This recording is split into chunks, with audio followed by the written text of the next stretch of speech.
Philippine appeals court overturned the 2006 rape conviction of a U.S. Marine and ordered his immediate release on Thursday, setting off condemnations from activists to major newspapers across the country. A suburban Manila court convicted Lance Corporal Daniel Smith of raping a Filipina woman in the company of fellow Marines at the former U.S. Subic Bay Naval Base 3 years ago and sentenced him to life in prison. The U.S. base was closed in 1992 on the insistence of the Philippines, but the U.S. maintains a military presence there under a status of forces agreement. The case had become a rallying point for anti-American protests in the country. The Philippine Court of Appeals overturned the ruling, indicating the sexual act was consensual. No evidence was introduced to show force, threat, and intimidation applied by the accused, the court said in its 71-page decision, which is final. It ordered the immediate release of Smith, 23 years old, of St. Louis, Missouri, from his detention at the U.S. Embassy in Manila. Smith's lawyer said his client got the justice that he deserved, but activist groups condemned it, saying it was proof of President Gloria Macapagal Arroyo's subservience to America. Ang Kaisa Ka ay galit na galit sa pag-acquit kay Daniel Smith sapagkat alam namin na ito ay maniobra ng Estados Unidos at ng gobyerno ni Gloria Macapagal Arroyo. Nakakalungkot at kasuklam-suklam ang ginagawa ni Gloria sapagkat wala nang proteksyon ang kababaihang Pilipino sa sarili nating bansa. In March, Nicole, the woman who accused Smith of rape, altered her testimony and emigrated to the United States in a dramatic twist in the case, saying she was no longer certain that a crime had taken place. The Philippine Daily Inquirer, the largest newspaper in the country, reports that Evelyn Ursua, the lawyer who represented Nicole before the recantation, condemned the court's ruling. It was a sweet ending to a storyline two allies have been writing all along, Ursula said. She went on, "I see this as a culmination of a long pattern to make this case go away. We clearly see political maneuverings to make us lose this. The Philippine government never supported Nicole from day one. Everything just fits, falls into place. We already saw pressure from the U.S., the hand of the U.S. from day one.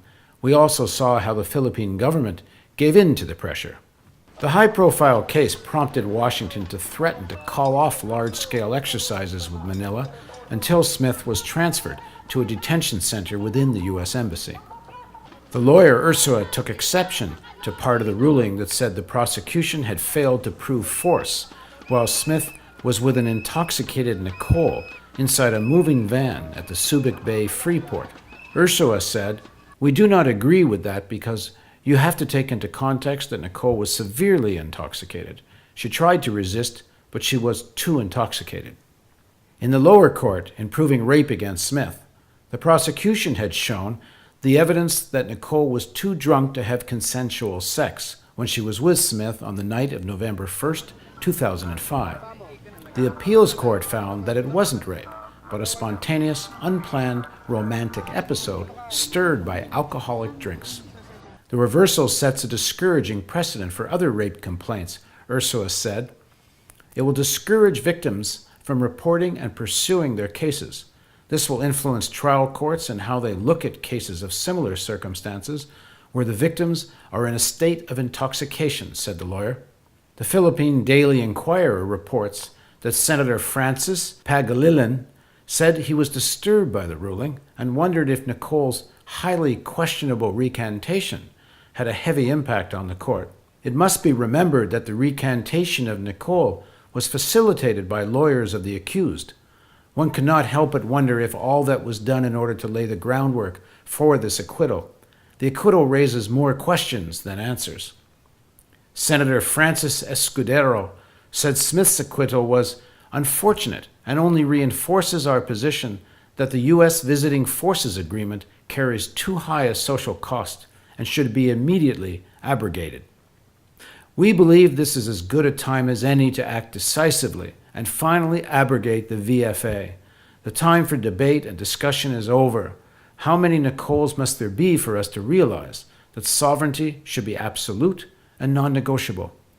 He went on, the issue of military security, which has long been the rationale for the Visiting Forces Agreement, takes second precedence to the more important issues of social welfare, the Filipinas' rights, and our national sovereignty.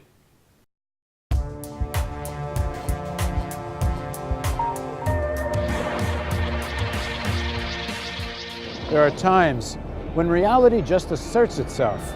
In spite of the haze created by television news and entertainment, sometimes crisis rips a tear in the fabric of myth and propaganda. Now a profound economic crisis has ripped asunder the American dream itself.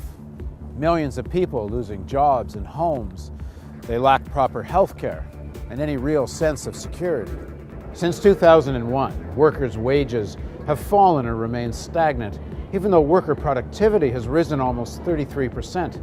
By 2006, the top 1% of households were receiving 23% of all pre-tax income, more than double what it was in the 1970s.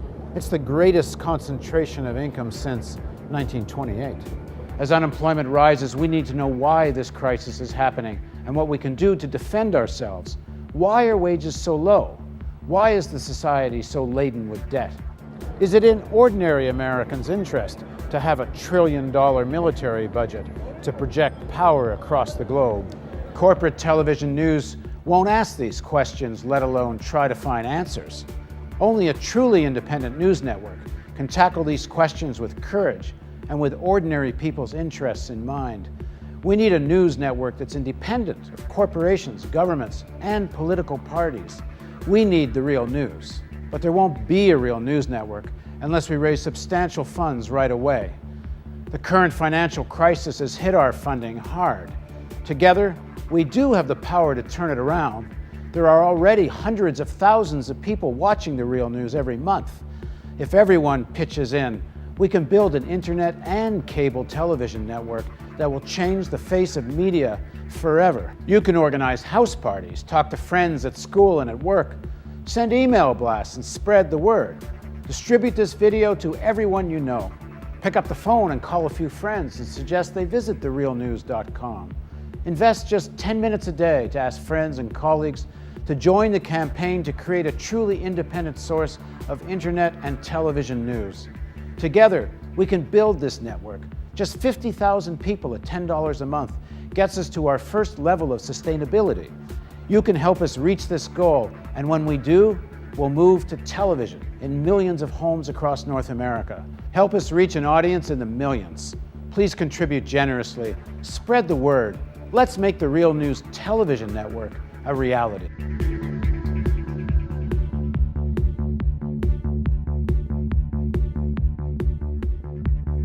Your tax-deductible donation makes it possible. Please contribute at therealnews.com.